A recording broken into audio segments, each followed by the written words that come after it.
an balma lamɛnnikɛlaw aw salamu alaikum aw tulo bɛ arajo Bamako 24 de kan na ka bɔ Mali kɔnɔ na minnu bɛ k'an lamɛn jamana fan o fan jamana kɔnɔ ni jamana kɔ kan k'aw bɛɛ lajɛlen fo ni k'aw koɲuman dɔn. Aw sɔgɔlen b'aw ka arajo Mandi la Bamako 24 min bɛ yen n'a bɛ kunnafoni latɛmɛ aw bɛɛ lajɛlen tɔgɔ la diɲɛ ma don o don a balimakɛ n'aw denkɛ Abdulaye Kulibali fɛ k'a sɔrɔ ɲɛmaaba n'i y'a sɔrɔ bɛ tali i ka jɛjɛ sari la ale bɛ ka baaraw bɛɛ lajɛlen jateminɛ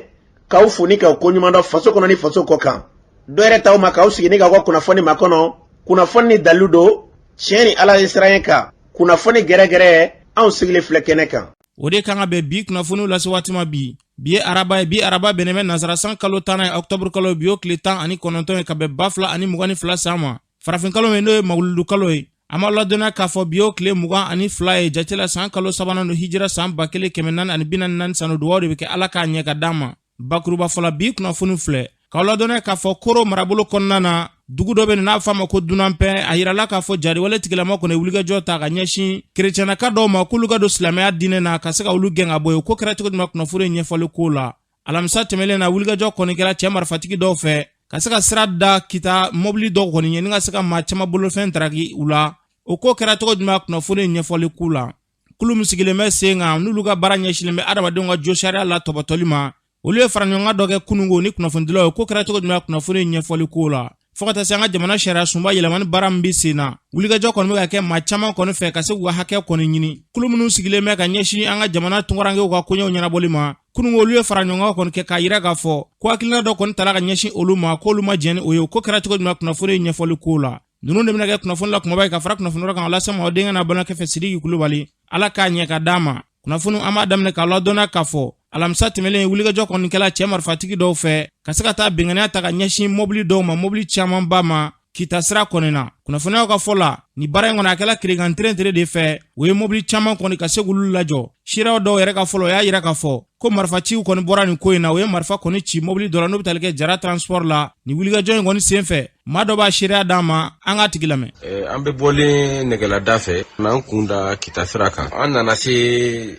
embouteillage dɔw ma fɔlɔ an m'a dɔn mun bɛ yen an kɔni an ɲɛ bɛ mobili caman jɔlen nɔ bon an fana an tɛ se ka tɛmɛ parce que blocage bɛ yen an nana an jɔra an jɔlen de san an ye marifatigiw ye u bɛ ka bɔ tu kɔnɔ dɔw ye mɔgɔ 2 la kɔlɔsi dɔw ye 3 la kɔlɔsi 4 parce que dɔw dogolen don tu kɔnɔ dɔw bɛ kɛnɛ kan mais en fin de compte ils étaient au nombre de 5 personnes u y'an lajigi bɛɛ jigintɔ f'u yera fɛn b'i kun u y'a bɛɛ ta ka bɔ i kun ni fɛn ma sɔrɔ i bolo o ye problème ye bɔgɔli b'a la an jiginna ka bɔ kari kɔnɔ u y'an bɛɛ f'u ye u y'an bolo fɛnw ta k'an ka téléphone ta k'an ka wariw ta k'an ka minɛn nafamanw bɛɛ ta u tilalen o la u y'an bɛɛ bila an ka ca mɔgɔ 100 ni kɔ ye k'an k'an da an kɔnɔ kan gudɔrɔn côté dɔ in na an kɔni dalen don an kɔnɔ k'an disi kan marifatigi dɔ jɔlen nɔ u b'an kunna gɛrɛkɛ marifa de b'a bolo PM de tun b'a bolo précisément dɔw kelen bɛ ka yɔrɔ tɔw lakori mobili caman tun minɛlen don mobili mun tun bɛ kɛnɛ kan a bɛ mobili 7 bɔ an yɛrɛ lajɔtɔ an datɔ o bɛnna ni car dɔ bɛ ka na n'o ye Jara transport ye o natɔ n t'a dɔn bɛnbaliya fɛn na n'u ni ɲɔgɔn cɛ o kɔni u ye marifa ci o car la u y'a senkɔrɔla bɛɛ cɛ k'a pinɛw bɛɛ ci k'a kɔnɔmɔgɔw lajigin fana olu dara o kɔnɔ kan mais mobile camion ni car tun bɛ a n'olu cɛ an dalen no côté dɔ in na olu dalen no côté dɔ in na marifaci mankan bɛ ka bɔ a nana se niveau dɔ la anw yɛrɛ siranna a kɛra an ɲɛna ko u ye comme u y'an bolofɛnw ta ka ban a kɛra an ɲɛna k'u nana don fagali de kɔnɔ sisan jama yɛrɛ la dɔw yɛrɛ y'i kanto k'u ye fagali daminɛ bon o nana ni paniki ye ne yɛrɛ siran kojugu ne ma se k'an da tuguni marifa bɛ ka ci an t'a dɔn mun bɛ ka kɛ dɔw kɔni jɔlen don an kunna ni marifa ye a ma ɲɛ ne yɛrɛ ko ni bɛ sa n dalen kɔni tɛ sa n ko je vais essayer de vivre n bɛ n jija ka se ka balo ne bolila ka don tu kɔnɔ marifaci mankan bɛ ka bɔ n kɔfɛ n kɔni ɲɛ n tilen n sinna n bolo ɲɛ n tilen ka don tu kɔnɔ tilekan dere attaque kɛra an attaque alors à quelle heure on va être en sécurité u ye moto lajigi ka bɔ car kɔnɔ u ye moto lajigi je peux pas dire exactement moto hakɛ an bɔra car kɔnɔ parce que u b'a fɔ k'aw daw disi kan aw k'aw ɲɛw datugu moi-même j'ai eu la malchance k'an kunkolo kɔrɔta dɔrɔn o yɔrɔ la un des assaillants a tiré f'i bɛ tasuma bɔtɔ ye ka bɔ marifa la balle réelle yɛrɛ de fo tasuma bɛ bɔ a la wa je précise mitraillette de b'u bolo arme de guerre de b'u bolo mun b'an ka faamaw bolo o ɲɔgɔnna de b'u bolo ce sont ces types d'armes là ce que j'ai vu parler n ye minnu ye kuma la parce que u mɔgɔ 5 don maa bɛɛ bɛ kuma la dɛ n ye minnu ye kuma la ɲɔgɔn fɛ tulo b'u la u bɛ ka filakan fɔ n b'a ɲini Mali autorités fɛ hali bi u k'u jija ce n'est pas facile hein.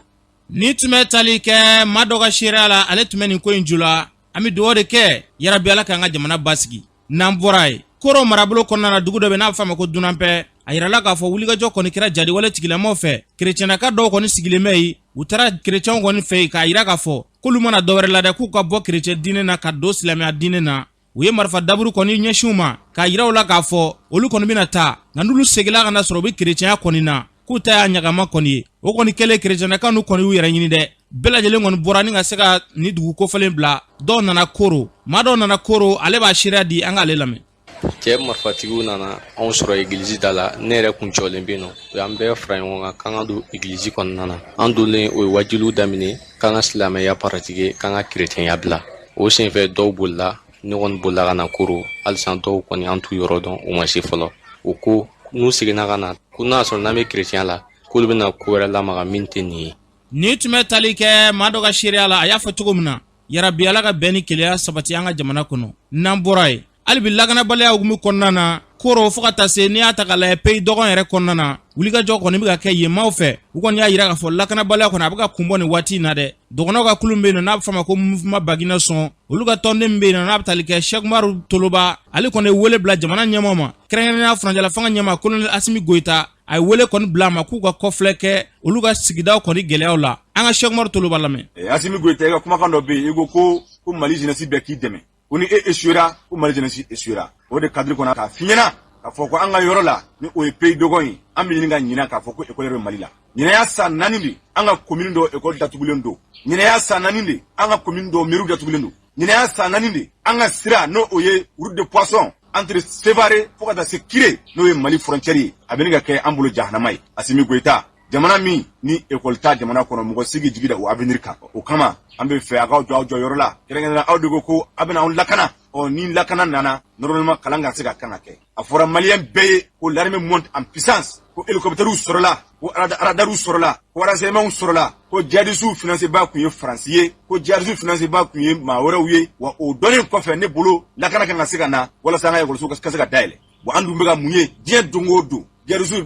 de bɛ ka na en force ka na dugu contraint ka accord signé accord minnu kɔnɔna na n'a bɛ fɔ ko ka ekɔliso datugu accord minnu kɔnɔna na n'a bɛ fɔ ka Mali administration bɛɛ gɛn wage yɛrɛ bɔra k'a fɔ maliyɛn bɛɛ ye k'an ka sɔn accord ninnu ma fɔlɔ yanni Mali ka kɛ Mali ye ka na an bɔ bolo la an bɛ fɛ k'a fɔ ko dɔ kɛra ten san 1 san 2 san 3 a ye to ɲani kɔnɔ yanni ɲɛ ka sɔrɔ kow la a dun bɛ k'a fɔ an ɲɛna ko ɲɛ sɔrɔla kow la n'a bɛ ten a ye na a k'an lakana walasa ekɔliso se ka dayɛlɛ cogo min na min ye an ka siraw ye kɛrɛnkɛrɛnnenya ka bɔ Sévaré fo ka taa bila Koro dugu min wele ko Kire ni Mali poste tun bɛ yen a wulila nin y'a san 7 wa san 4 wa san 5 de hali bi n'a ka bi foyi tɛ yen i bɛ bɔ Sévaré ka na Gundaga à partir de 17 heures gendarme bɛ u b'u yɛrɛ ɲini n'i y'a daminɛ o Gundaga in na fo ka taa bila Mali ni Burkina frontière la gendarme t'a sira kan polisi t'a sira kan sɔrɔsi t'a sira kan munna djihadistes de bɛ sirada wɛrɛw la min ka di u b'a kɛ mobili min ka di u b'a minɛ mɔgɔ min ka di u b'a lajɔ o tuma mun de kɛra o waati kelen la an bɛ ka mɛn Mali la diɲɛ don o don RTM ni réseaux sociaux kan ko l'armée monte en puissance an tɛ fɛ armée ka monter en puissance RTM kan an tɛ fɛ armée ka monter en puissance réseaux sociaux kan an bɛ fɛ armée ka monter en puissance an ka duguw la an bɛ fɛ armée ka monter en puissance an ka communes na an bɛ fɛ armée ka monter en puissance an ka siradaw la o donko DG transport a ye lamini kan maa minnu bɔnnaw nin na Ala ka hin'u la maa minnu bananen don Ala ka nɔgɔya k'u ye n'i y'o kuma fɔ dɔ b'a fɔ ko hali Amérique ko attentat bɛ kɛ ko hali Amérique minnu bɛ don awɔ minnu bɛ don mais olu fɛ enquête bɛ kɛ mais an fɛ yen ni ko kɛra o y'a bannen de maa minnu y'a kɛ o bɔra min maa minnu y'a kɛ o bɛ min an ka t'u ɲini i tɛ mɔgɔ si ye k'o fɔ dɔ kɛra koyi walahi an sɛgɛnna walahi an tɔɔrɔ la san 1 san 2 san 3 san 4 a fɔra ko IBK de dɛsɛra aw nana o kanna la ɲinan san 2 san 3 a bɛ commande na vraiment Asimi Goyita an bɛ k'aw kɔnɔ cogo min na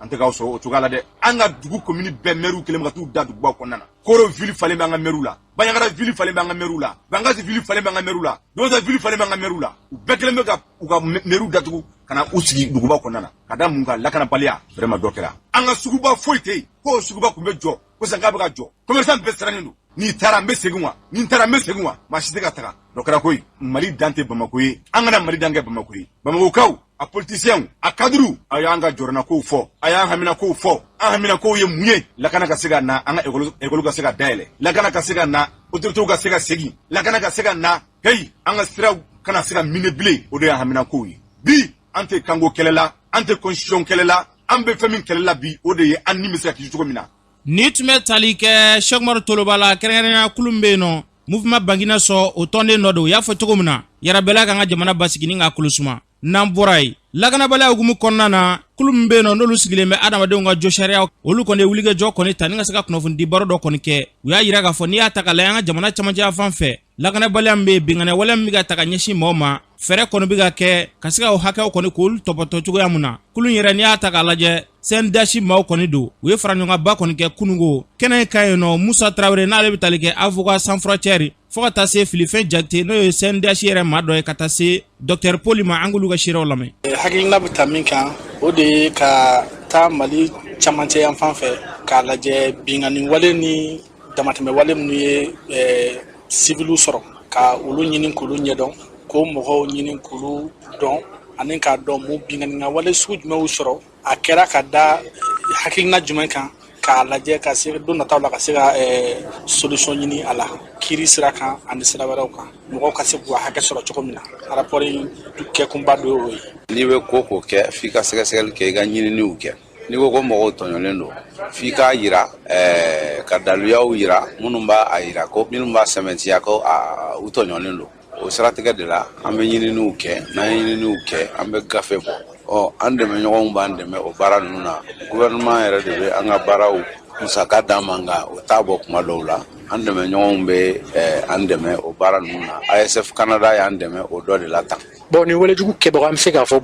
an b'a fɔ olu ma ko terroriste dan tɛmɛ kɛwale mɔgɔw ani an ka finitigilamɔgɔw a kɛra marabolo saba kɔnɔ Moti, Segu ani Bamako nka marabolo saba in kɔnɔna la an ye dugu 19 de kɛ. Ni tun bɛ tali kɛ maa dɔw ka seerew la kɛrɛnkɛrɛnnenya baara in kun tɛ dɔwɛrɛ dɛ adamadenw ka hakɛ o bɛ se ka tɔpɔtɔ cogoya mun na yɛrɛbɛla ani hakilinaw sabati an ka jamana kɔnɔ n'an bɔra yen kunungo wulikajɔ kɔni kɛla ɲɔrɔ marabolo kɔnɔna na kɛrɛnkɛrɛnnenya jɛmakaw fɛ yen nɔ ka se ka sira kɔni tigɛ dugudenw ye sira kɔni tigɛ maa tɛ taa maa tɛ segin dɛ o kun tɛ dɔwɛrɛ o y'a yira k'a fɔ ko ji kɔni tigɛlen bɛ olu la a bɛ waati damadɔ bɔ fo ka taa se kuran ma sira kɔni tigɛ kun kɔni y'o ye jamana marabagaw k'u ka fɛɛrɛ kɔni ta k'a lajɛ olu ka ji ni kuranko la yasa kɔni pereperelatigɛ d'an ma Baji Kamiya ale bɛ ɲɔrɔ région kɔnɔna na an ka Baji lamɛn. Ne tɔgɔ ye Baji Kamiya ka bɔ ɲɔrɔ mara kɔnɔ. An ye kunnafoni sɔrɔ ko kunungo ko jɛmakaw kun ye sira tigɛ in kun ye jumɛn de? O y'a fɔ cogo min effectivement kunungo a kɔni gɛlɛyara dɔɔni parce que mɔgɔ société civile kɔni bɔra k'u ka nisɔngoya yira o kɛra o sɔrɔla sababu jumɛn fɛ o sɔrɔla n ye ko adama ɲɛnamaya sisan ko ji ni courant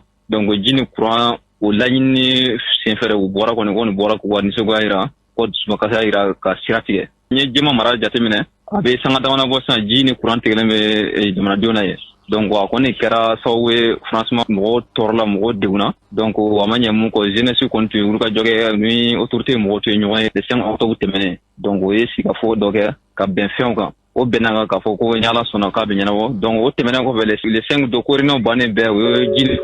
maintenant ji ni courant sɔrɔlen o kɔfɛ donc les 5 fo les 14 ji ni courant tun bɛ yen mais à partir de 14 ji ni courant bɛɛ tigɛr'u la a sababu ye jumɛn ye an ka wulikajɔ senfɛ o ye mun fɔ an ye ko mun fɔr'u ye jiko la ko pompe dɔ de tiɲɛnen don ani ko carburant ko problème b'a la courant na ko ma ko groupe de tiɲɛnen don o problème de kɛlen bɛ ka kɛ sababu ye ka ji ni courant tigɛ u la donc o kɔni y'a fɔ cogo min o ye Bamakɔ sira jan kelen min bɛ taa fo Kayi donc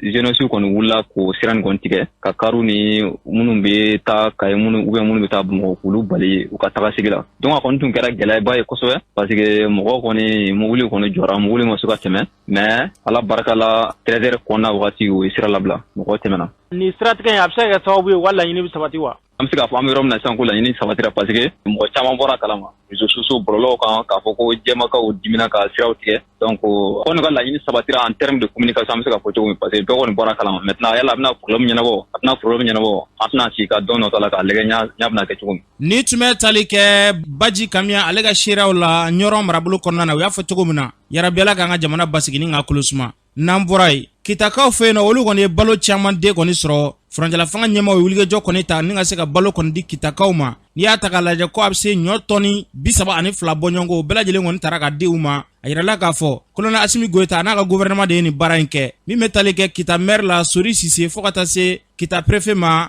Modibo Kane Togo an k'olu ka seerew lamɛn. Magaɲambugu o ye 1 tonne 500 ye Samedugu 2 tonnes 500 Moribugu 1 tonne 500 Ɲafala 1 tonne 500 Tunkarala 1 tonne 500 Kosilabougou 1 tonne 500, Kitagar 3 tonnes, Dar Salam 3 tonnes, Segoubouni 2 tonnes 500, Saint-Félix 1 tonne 500, Farabala 1 tonne 500, Koflabé 2 tonnes 500, Doumakoura 1 tonne 500, Kouleko 1 tonne 500, Kamalala 1 tonne 500, Kolibougou 1 tonne 500, Moussabougou ça fait 1 tonne, du moins ça fait 1 tonne. Donc on peut 32 tonnes nema. Boro keme ça va ani boromouga. On est quand répartir ça. Asimnaga gouvernement ou le nanana. Awa aswadu akera ko ga di de sebato le ma. Donc normalement quand aya fo ngo de sebato ka privilégié. Yame lolu e do soro mamna hein. Alors bele wosa. Bale imbela jele kita commune urbaine.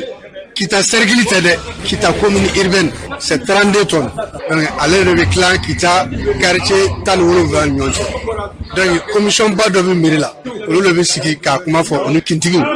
Na kindigu fana ki wona olu ka commission be munu ma laje baloko dese bi mamununa olu le nakaka bon awati barakera ba soro mo munu tara awati baloko dese la olu be parce que yan bi donche do fana bi soro baloko dese la mais ni to ma soro lisi la iti se ka soro de anga ke ni hakili aduru ma to na hujija munu to bi lisi la comme 2000 olu ka soro ka ke here ni bade ni baski konana wo kana kala manga kana kala uya fa chogomna wo yo kana kala manga kana kala adabra desebato mun kama yarabiala ka dolu garsegela ni tume talike kita meri fokata se kita sous-préfet ga shireoma uya fa chogomna yarabiala ka nyono che anga jamana kuno namburai alibi kita ka ofeno colonel Assimi Goïta ale wuliga joko ne ta 22 septembre humu konana kasega ambulance bisaba ani koni ngodi Mali docteur Souma kita ka kono olu ta soro olu nyananya ba koni ke o keneka kita sous-préfet fokata suga médecin chef ma olu ga shakna ofoni kuina angulame président de la transition, le colonel Assimi Goïta ka barkada. Ale min kɛra sababu ye ka ambulance di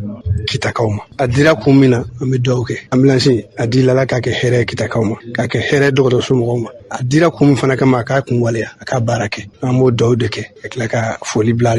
dɔgɔtɔrɔw la. Ti sɛgɛn o ti ɲinɛ ladonni la. An b'u fo k'u barikada. La santé n'a pas de prix. U b'a fɔ cogo min na. Ni kɛnɛya tɛ yen foyi tɛ yen. Ni kɛnɛya tɛ yen foyi tɛ yen n bɛ segin a kan. Siɲɛ 3 ni kɛnɛya tɛ yen foyi tɛ yen. Kɛnɛya de kɔfɛ a bɛɛ bɛ sɔrɔ ka ɲɛɲini. Dɔgɔtɔrɔso mɔgɔw k'a daminɛ médecin chef la f'a laban k'u janto ambulance la. Kitakaw fana k'u janto a la. A dila dɛ jamana bɛ lahala min na bɛɛ b'a dɔn. O b'a sɔrɔ sariya la bɛɛ kan ka ta en compte. Mais degun min bɛ jamana kan bi f'an k'an bolo fara ɲɔgɔn kan pour que an ka se ka ambulance entretien kɛ. A kana kɛ Kitakaw ɲɛna i n'a fɔ gouvernement y'a di gouvernement b'a bɛɛ ta en charge n'u b'a bɛɛ ta en charge a ka kan anw yɛrɛ ka dɔ k'a la. Donc n b'o de ɲini Kitakaw fɛ ani dɔgɔtɔrɔsow mɔgɔw. An nisɔndiyalen don bi kosɛbɛ n'an bɛ Ala barikada an bɛ Assimi barikada ni ambulance sɔrɔ in a bɛna ŋɔniba bɔ an sen na barisa banabagatɔ ni degun b'i kan ka se ka dɔgɔtɔrɔso la sɔrɔ a ma nɔgɔn dɔgɔtɔrɔ bɛ makɔnɔ la mais banabagatɔ tɛ se la o bɛɛ ye matériel roulant ko ye kita problème ba tun bɛ hali sɔrɔ a degun dɔ kɛra an na parce que ambulance taara muso kɔnɔma dɔw ta mais a ko gɛlɛyara kosɛbɛ parce que problème ye ambulance sɔrɔ sira la parce que ambulance in kɔrɔla nin kura min sɔrɔlen filɛ nin ayiwa n'Ala sɔnna an bɛna an wakili jɔ a la yaasa a bɛ se ka latanga cogo min na pour que population bɛ se ka soulager an yɛrɛ fɛnɛ bɛ se ka soulager cogo min na parce que an bɛ yan population de kama n'olu ma soulagement sɔrɔ dɔrɔn baara man ɲa. Ni tun bɛ tali kɛ kitaka dɔw ka sariyaw la y'a fɔ cogo min na yarabiala ka hakilina ninnu caman kɛ an ka jamana kɔnɔ n'an bɔra yen wulikajɔ kɔni bɛ ka kɛ an ka jamana sariya sunba ka se k'a yɛlɛma o baaraw kɔni bɛ sen na min bɛ tali kɛ kiiriko bunanku kan a yirala ko an ka jamana procureur ko wulikajɔ kɔni kɛra ka se ka fɛɛrɛ dɔ kɔni kɛ olu ka baara taabolo kɔnɔ na ko n'i y'a ta ka lajɛ k'u ka baara kɔni k'a tilanna min bɛ tali kɛ maître Cheikh Umar Konare ale b'a hakilina fɔ nin baara in na a kun yɛrɛ ye jumɛn i b'a dɔn an ka kaso bon bɛɛ defalen de c'est à dire que i nana dɔrɔn olu minɛ k'i fili wo la donc ko k'o de dabila sisan mandat bɛ komi a divisera par 2 procureur kun bɛ min di o bɛna dabila n'i datugutɔ ye juge d'instruction o dun o sariya ko il est indépendant mɔgɔ tɛ se ka ordre d'a ma o ye min bɛ papier kɔnɔ ye dɛ maintenant ni ko wɛrɛ bɔra a la dans la pratique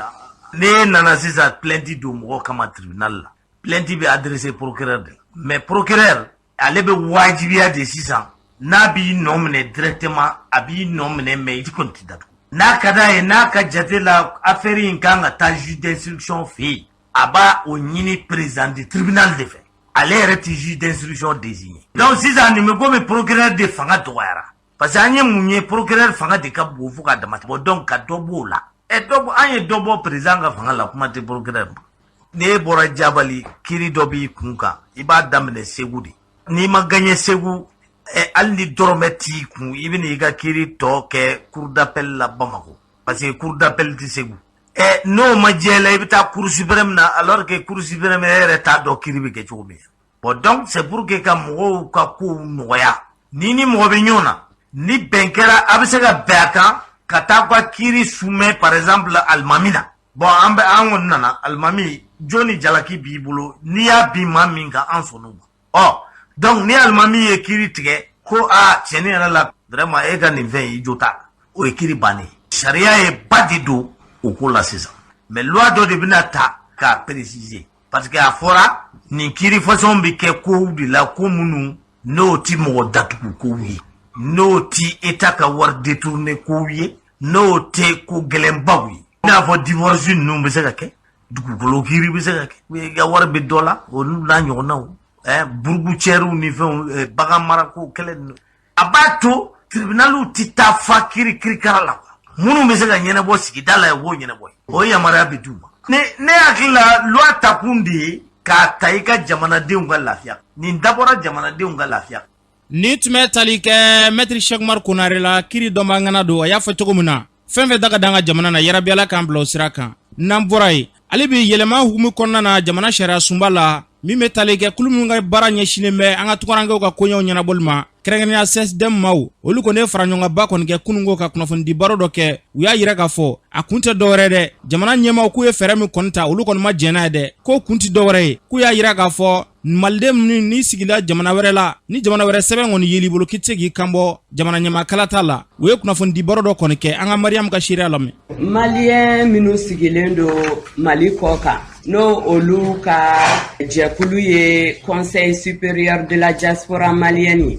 an y'a laɲini ka a yira maliyɛndenw bɛɛ la k'a fɔ an ka constitution n'o ye an ka sariya sunba a yɛlɛmali min bolodara fɛn minnu b'a kɔnɔ maliyɛn de la diaspora tɔgɔ la a ma bɛn anw ma ka d'a kan lajɛrɛba minnu kɛra fɔlɔ n'o ye assise nationale de la refondation a kɛra Mali fan 14 bɛɛ k'a kɛ maliyɛn sigilen bɛ diɲɛ fan o fan k'a kɛ a bɛɛ la o laɲiniw kɔnɔ n'a y'a yira k'a fɔ maliyɛn minnu sigilen don kɔ kan u ka kan ka u yɛrɛ ye Mali sariya sunba kɔnɔna na k'u yɛrɛ ye an ka assemblée nationale kɔnɔna na sariya sunba yɛlɛmali b'a yira ko maliyɛn minnu bɛ kɔ kan olu tɛ se ka présidenya ɲini Mali kɔnɔ ko parce que yɔrɔ wɛrɛ nationalité b'u bolo or anw y'a ɲini k'a fɔ o min filɛ nin ye maliyɛn minnu bɛ kɔ kan o nationalité wɛrɛ tali o tɛ se k'an bɔ maliyɛnya la parce que min b'a to mɔgɔ caman bɛ nationalité wɛrɛ ta o ye yɔrɔ sigi n'a kɛcogo ye pour que kow ka nɔgɔya maliyɛnw bolo kɔ kan n'a fɔra ko pour que i k'i présenter dɔrɔn candidature dɔrɔn k'a fɔ ko nin b'a laɲini ko olu tɛ se ka ye o kɔnɔna na an ko k'a fɔ n ko o tɛ se ka bɛn parce que o t'an bɔ maliyɛnya la an bɛɛ ye maliyɛn den kelen ninnu de ye donc n'a fɔra an bɛ se k'a fɔ ni i taara i bɛ se k'a fɔ yɔrɔ wɛrɛ nationalité min b'i bolo i b'o bila i bɛ diɲɛ o kɔ pepewu o bɛ se k'a fɔ mais k'a fɔ k'i tɛ se ka ari i yɛrɛ y'a kɔnɔ kalafili kɔnɔ ko parce que nationalité wɛrɛ b'i bolo an ko n ko fana ye ko wɛrɛ. Ni tun bɛ tali kɛ Mariam ale ka seereyaw la CSDM tɔgɔ la o y'a fɔ cogo min na yarabi Ala ka bɛnɲɔgɔnya sabati nin ko la n'an bɔra yen kulu saba kɔni farala ɲɔgɔn kan ka se ka barolasigi dɔ kɔni kɛ baara in kun tɛ dɔwɛrɛ dɛ an ka jamana a baarako bɛ se ka yiriwa cogoya min na fo ka taa se sarako ma bɛnɲɔgɔnya bɛ se ka sabati jango baarabila banbali min n'o bɛ to ka kɛ dɔ bɛ se ka bɔ o la cogoya min na kɛnɛ in ka yen nɔ sɛndikaw tɔgɔ la Jibiri Jalo ale b'a hakilina fɔ an ka lamɛn. Anw y'a dɔn ko an ka taama kɔnɔ an ye farafarali caman kɛ an ye wulikajɔ caman kɛ minnu tɛ sira ta an y'an jɔ bi k'an tɛgɛ di ɲɔgɔn ma k'a lajɛ an bɛna fara ɲɔgɔn kan cogo di walasa ka kunkɔrɔta sɔrɔ Mali baarakɛlaw ye ka kunkɔrɔta sɔrɔ Mali État ye ka kunkɔrɔta sɔrɔ patron ye parce que baara ti ɲɛ nin fɛn saba kɔ ni danaya fɔra ka bɔ aw ni ɲɔgɔn cɛ ɲɔgɔn faamu tɛna ni ɲɔgɔn faamu mana gɛlɛya bɛ sigi o tuma anw b'a ɲini bi ɲɔgɔn faamubaliya mun bɛ an yɛrɛ sendikaw ni ɲɔgɔn cɛ o ka dɔgɔ ɲɔgɔn faamubaliya mun bɛ anw sendikaw ni État cɛ o ka dɔgɔ ɲɔgɔn faamubaliya bɛ mun bɛ patron ni État ni syndicat cɛ o ka dɔgɔ n'o o ɲɔgɔn faamubaliya saba dɔgɔra sigikafɔ maa sabalama a bɛ kɛ kayira ye a bɛ kɛ hɛrɛ ye faso ma. Yarabi Ala ka hakilinaw sabati nin tun bɛ tali kɛ sɛndikaw tɔgɔ la Jibiri Jalo kɛnɛ ka yen nɔ lakɔliden somɔgɔw olu tɔgɔ la Jugamandi Sisogo ale fana hakilina fɔ o filɛ. Aw bɛ y'a ye yan degun min bɛ anw yɛrɛ parents d'élèves kan degun min bɛ an ka école ko kan degun bɛ an denw kan aw yɛrɛ k'a lajɛ bani n'o filɛ ni galaman mana tu ɲɔgɔn na dɔrɔn anw denw bɛ taa so a bɛ bangebaga bɛ tɔɔrɔ an b'a ɲini an ka laɲini kɛ wasa parents d'élèves ni gouvernement ni syndicat ka se ka sigi ka fɔ kɛ wasa ka bɛn kow la bon nin de y'o solution ye sisan parce que nin bɛ fɛn bɛɛ de yira sisan k'a fɔ bon an ka fara ɲɔgɔn kan k'a lajɛ désormais min ni min kan ka kɛ walasa bɛn ka so ka to syndicat ni danya ka so syndicat ni gouvernement mɔgɔw cɛ wasa baaraw ka se ka ɲɛ. Ni tun bɛ tali kɛ Jugamandi Sisogo ale ka seerew la kɛrɛnkɛrɛnnenya lakɔliden somɔgɔw olu tɔgɔ la u y'a fɔ cogo min na yarabi ala ka nin hakilina ninnu sabati bɛnɲɔgɔn bɛ se ka sɔrɔ jamana in a baara bɛ se ka sigi sen kelen kan cogoya min na n'an bɔra ye farafinna muso caman kɔni olu ye fara ɲɔgɔn kan kɔni kɛ a tago fɔlɔ baara kɔni kɛra Mali kɔnɔ yan kunungo baara in kun tɛ dɔwɛrɛ dɛ bɛn ni keleya o bɛ se ka sabati farafinna jamanaw kɔnɔna na cogoya min na gɛlɛya min bɛ yen nɔ olu bɛ se ka ta ka bɔ an kan kulu in yɛrɛ tɔgɔ ye ko médiatrices a fara ɲɔgɔn in kɛnɛ kan Jila Habibatu Traoré an k'ale lamɛn. Jama ka jɛ ka fara ɲɔgɔn kan ka kunkilenna kelen sɔrɔ walasa gɛlɛya minnu bɛ yen an ka se k'u wuli ka bɔ ɲɔgɔn kan ka bɔ jamanadenw kan ɲɔgɔn fɛ bon a jirala k'a fɔ ko diɲɛ kɔnɔna na gɛlɛya in bɛ yɔrɔ caman na c'est vrai Mali bɛ a ta kɔnɔ depuis san caman kana bila mais ala barika la Mali bɛ ka se sɔrɔ cɛsiri minnu bɛ ka kɛ duwawu minnu kɛra sɔrɔsiw bɛ cɛsiri min na an y'a ye k'a fɔ ani autorité de la transition minnu bɛ yen bi na u ye cɛsiri caman kɛ kow bɛ ka nɔgɔya donc danaya yɛrɛ fɛnɛ tɔ bɛ ka da Mali kan ka taa fɛ ne kɛlɛ wulila ne gɛlɛya wulila a kɔlɔlɔ fɔlɔ o bɛ bi muso de kan o bɛ bi denbaya de kan se ka sigi k'a fɔ k'an tɛ fɛn. Ni tun bɛ tali kɛ Jila Habibatu Traoré u y'a fɔ cogo min na yarabi ala ka nin hakilinaw sabati an ka jamana kɔnɔ minisiriso min ka baara ɲɛsinnen bɛ muso ni du ni denbaya ma ale tɔgɔ la Aruna Samake o tun b'a kɛnɛ kan o kuma min fɔ o filɛ. Fɛn musow kunkɔla ko ye ani denmisɛnninw ani denbaya ka ko ye ministère de ɲɛsinnen don o bɛɛ lajɛlen ma donc ni lajɛba le don ka da a n'a nafa kan dɔ bɛ dɔ t'o dɔn donc min bɛ min dɔn dɔ fana dɔn bɛɛ bɛ taa kumanda sɔrɔ a la quoi donc vraiment lajɛ min don a nafa ka bon a bɛ kɛ sababu ye faamuyali bɛ cari ayiwa gɛlɛya dɔw bɛ yen dɔw y'o sɔrɔ an tɛn'o sɔrɔ parce que u b'a lasɔmi k'a fɔ ayiwa olu fana bɔla nin étape in na donc an mun bɛ sɔn fɔlɔ an bɛ se ka sɔmi ka ayiwa jan dɔw pan k'a sɔrɔ an bɛ bila o kɔnɔ. Ni tun bɛ tali kɛ Aruna Samake la kɛrɛnkɛrɛnnenya minisiriso min ka baara ɲɛsinnen muso ni du ni denbaya ma o tɔgɔ la u y'a fɔ cogo min na yarabi ala kan ka jamana basigi ni k'a kolo suma n'an bɔra ye kunungo tile saba kalan baara dɔ kɔni daminɛna a kun tɛ dɔwɛrɛ dɛ an ka jamana diinɛ ɲɛma o y'a yira k'a fɔ diinɛ ma bɔ diinɛ na u bɛɛ lajɛlen kɔni bɛ se ka fara ɲɔgɔn kan cogoya mun na formation in kun tɛ dɔwɛrɛ dɛ bɛn ni keleya bɛ se ka sabati an ka jamana kɔnɔ Abdramane Traoré ale b'a ɲɛfɔ an ka lamɛn. Religion n'o y'an ka diinɛw ye o kɛra chrétien ye o kɛra silamɛ ye olu bɛ se ka bolo di ɲɔgɔn ma cogo min na ka baara kɛ walasa jamanadenw bɛ bɛn komi an ka jamana bɛ yɔrɔ min na bi na an mago bɛ bɛn ni keleya na ni ɲɔgɔn cɛ an kɛlen k'u baara daminɛ a bɛ ni ka san kelen bɔ an nana ye a ka ɲi an ka baara kɛ ni malidenw ye mais a ka ɲi an ka baara kɛ ni leader yɛrɛ ye minnu yɛrɛ b'a kow cɛ ma donc o de y'a to an y'o leader religieux wele k'an b'olu yɛrɛ kalanna min b'a to u bɛ ka baara min kɛ kɔrɔlen o bɛ se k'o kɛ ka ɲɛ parce que olu ka baara fana ye bɛn ni keleya ye mɔgɔ ni ɲɔgɔn cɛ a diyar'o ye a ma diya o ye mɔgɔ bɛ s'o ma ni n'a ɲagamina jamana kɔnɔ donc mais kuma dɔw la kow bɛ caya tellement e ka connaissance kuranɛ dɔrɔn na ou bien bible dɔrɔn na dɔrɔn tɛ se k'a to n'i bɛ se ka mɔgɔw labɛn fo fɛn dɔw fana ka d'u ma dɔnniya dɔw ka d'u ma mun b'a to o bɛ se k'u fara o yɛrɛ bɛ mun dɔ kan walasa o bɛ se ka bɛn ni keleya sabati mɔgɔ ni ɲɔgɔn cɛ. Ni tun bɛ tali kɛ Abdramane Traoré la kɛnɛ in kan yan nɔ minisiriso min ka baara ɲɛsinnen bɛ diinɛ ni bato ko ma ale tɔgɔ la Musa Tangara tun b'a kɛnɛ kan o filɛ. Taabolo fɔlɔ ye min ye o ye ka se ka diinɛ mɔgɔw yɛrɛ dama diinɛ bɛɛ kɔnɔna na taabolo bɛɛ kɔnɔna na silamɛw ni ɲɔgɔn cɛ kerecɛnw ni ɲɔgɔn cɛ o de damaw ni ɲɔgɔn cɛ ka se ka na ni bɛn ni keleyaw ni ɲɔgɔn cɛ a filanan ye min ye diinɛ taabolo ni ɲɔgɔn cɛ yɛrɛ dama ni ɲɔgɔn cɛ ka se ka ɲɔgɔn faamuya bɛn ni keleya don ni ɲɔgɔn cɛ maintenant jamana yɛrɛ ka yeta ye jumɛn ye diinɛ mɔgɔw kan fasodenw ka yeta ye jumɛn ye diinɛ mɔgɔw kan fo diinɛ mɔgɔw ka se ka kɛ sababu ye ka se ka ninnu bɛɛ hakilila don da kelen fɛ ka bɔ da kelen fɛ jamana b'a ka baara la o ye administration baara ye o ye politique baara ye société civile b'a ka baara la o ye taabolo wɛrɛ ni taabolo wɛrɛw ye mais diinɛmɔgɔw ka rôle de ka ninnu hakilila kelen di ninnu bɛɛ ma ka jira ko hɛrɛ o de bɛ na bɛn kɔnɔna na donc nin taabolo saba n'o ye ministère ka kɛlɛkɛbolo ye ni gisira nana an dɛmɛ nin baara in kan ka se ka ko sabati. Ni tun bɛ tali kɛ Musa Tangara ale ka seerew la yarabi ala ka bɛn ni keleya sabati an ka jamana kɔnɔ n'an bɔra ye an ka lakɔlisow la fɔlɔ i tun b'a kɔlɔsi a kɔni kun be wajibi ka i ka se ka nazarakan kɔni fɔ n'i tuma se k'o fɔ n'i kun ye kan wɛrɛ fɔ o kun be fɛn dɔ kɔni d'i ma n'o ye simple ye a yirala k'a fɔ ko o ko in kɔni be ka nɔgɔya bi an ka jamana kɔnɔ an ye dala sumusumuni kɛ maa dɔw la an k'olu ka siraw lamɛn simple ko kun kan. Ne ka temps na simple kun be école la bon a ye permettre ka français kalan parce que o be tugu i kɔ cours kɔnɔ donc an n'i bɛ ka sanni kɛ i kumana dumunifɛntigi fɛ bamanankan na dɔrɔn o bɛ symbole d'i ma donc jusqu'à ce que n'i yɛrɛ donna école cours kɔnɔ dɔrɔn i hakili mana jigin symbole la i tɛ se ka bamanankan fɔ donc obligatoirement i bɛ kuma tubabukan de la bon ni symbole fana minɛni cayara ka tɛmɛ 2 ni 3 kan donc coup de feuille fana b'i sɔrɔ denmisɛnninw kɔni symbole b'u dɛmɛ ka tubabukan fɔ école la mais m'a ɲini parents d'élèves fɛ ni denmisɛnninw taara so fana u ka to ka tubabukan f'u ye parce que n'a bɛ fɔ école la n'a tɛ fɔ so kɔnɔ donc a faamuyali bɛ gɛlɛya u bolo quoi. Jana an ka denmisɛnninw bugɔ waati bɛɛ k'u bila u ka tubabukan fɔ nin na kɛ fɛɛrɛ y'an bolo n'o ye méthode ye nin ye fɛɛrɛ y'an bolo fɛɛrɛ mun n'an b'a kɛ ekɔlidenw na walasa u ka se ka motiver cogo min na u bɛ ka kalan kɛ kan min na u ka se k'o kan faamuya walasa kalan tɔ faamuyali ka nɔgɔya u bolo donc an bɛ bugɔli bɔ yen an bɛ maloya sira yir'i la humiliation sira yir'i la donc n'i tɛ fɛ ka humilier a bɛ kɛ sababu ye i bɛ courage ta i b'i débrouiller ka tubabukan fɔ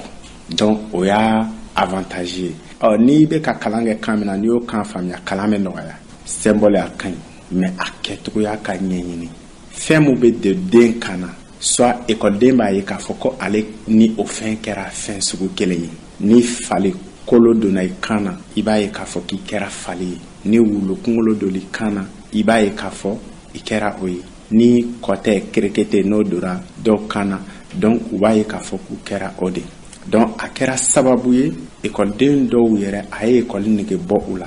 dɔw yɛrɛ ye ekɔli bila donc i bɛ maloya ekɔliso la i kalanden ɲɔgɔn tɔw cɛ la wa u bɛ tila ka fɛn in don i kan na a bɛ to i kan na ka bɔ ekɔliso la fɔ ka taa f'i ka so i b'a ye k'a fɔ hali i yɛrɛ ka so i ni maloya bɛ don i ka so. Ni tun bɛ tali kɛ maa dɔw ka seereya la o y'a fɔ cogo min na yarabi Ala k'an ka jamana basigi ni k'a kolosuma n'an bɔra an bɛ taa jamana kɔ kan sira siri bɛ mun bɛ bolo. Karamɔgɔ Sidiki n'i ka yamaruya ye an bɛ taga Chine ka sanga ni Russie ale ni Ukraine ka kɛlɛ ye Chine minisiri min sigilen bɛ kɔkan na ko ɲɛnabɔli ko kunna ale ye wele bila a ka jamana kɔnɔden minnu bɛ Ukraine k'u ka segin ka taga u ka jamana kɔnɔ n'an bɔra ye an bɛ taga RDC Congo ma ɲɛmaaw y'a yira ko kabiri juin kalo kulu 2 ka kari ɲɔgɔnya sen fɛ maa 100 ani maa 80 k'olu de bɔnɛla o nin na Nations Unies olu fana y'a yira ko maa caman de bɔra u sigiyɔrɔ la nin ko kelen na ka taa yɔrɔ wɛrɛw la n'an bɔra ye an bɛ taga Burkina Faso jumadon octobre kalo tile 14 Kasenkaw fɛ yen ni ale bɛ lebiri dugu kɔnɔna na damandafiri dɔ kɛra ye min kɛra sababu ye ka mɔgɔ 27 kɔ olu bɔnɛ u ni na maa caman ka olu joge ni wagati na wulikajɔw bi sen na n'an bɔra ye an bɛ taga Cameroun octobre kalo tile 15 Doualakaw fɛ yen siraban kasara cɛjugu dɔ kɛra min kɛra sababu ye ka mɔgɔ 7 ka olu bɔnɛ u ni na mɔgɔ 8 ka olu joge siraban kasara yɛrɛ sɔrɔla fɛn min Toyota 2 olu de ka se ɲɔgɔnma sen fɛ n'an bɔra ye an bɛ taga Lomé ni o ye Togo jamana ye dadi dɔngɔmɛkaw fɛ yen octobre kalo tile 17 fintigilakaw ye tɛgɛ kɛ zomba kule dɔw la lycée technique ale kɔnɔna na ni zonu ka baara kun tɛ dɔwɛrɛ k'u yɛrɛ kɛ ekɔlidenw ye ka taga ni ekɔliso kofɔlen na yaasa ka se ka fɛrɛ u ka suyɛniw ma karamɔgɔ Sidiki ɲɛ min sɔrɔ ni tun ye sira siri bɛ y'a fɔ cogo min na yarabi Ala ka basigi nati Mali ni diɲɛ jamanaw bɛɛ lajɛlen ni ɲɔgɔn cɛ